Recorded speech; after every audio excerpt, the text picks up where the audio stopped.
In today's video, I'm going to teach you how to use the Nordvpn kill switch feature on Windows, Mac, and Android devices. This is an essential tool to ensure your online activity remains secure, even if your VPN connection unexpectedly drops. Imagine you're browsing safely, but suddenly your VPN connection falters.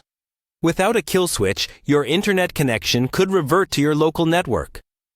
This might expose your sensitive data or reveal your real IP location.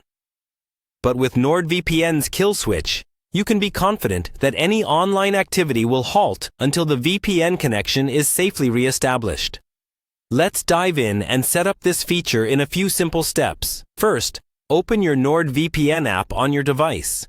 If you haven't downloaded it yet, make sure you do so from the official Nordvpn website or your device's app store.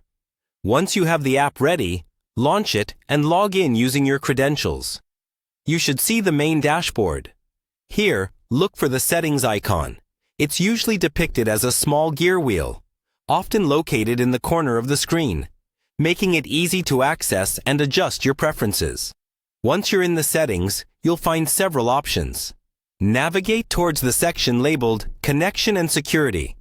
This is where you'll find different settings related to the security features of Nordvpn.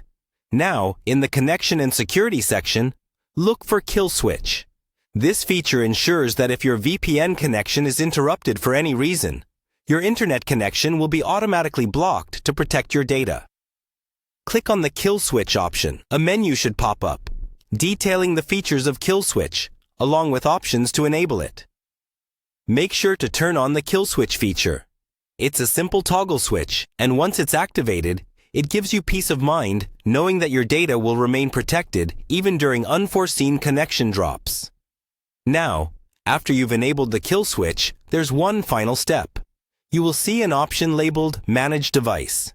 This setting further allows you to specify which apps or programs should be closed immediately in case your VPN connection drops. This is particularly useful if there are specific apps you don't want to run without VPN protection. Go ahead and select the apps you use most frequently. And that's it. You've successfully set up the kill switch feature on Nordvpn. Remember, a VPN is an excellent tool for maintaining privacy and security, but sometimes connection issues can occur. Having the kill switch activated ensures that your data remains secure and your identity remains private. Feel free to explore other settings and customize them to suit your browsing habits. Thank you for watching, and stay safe online.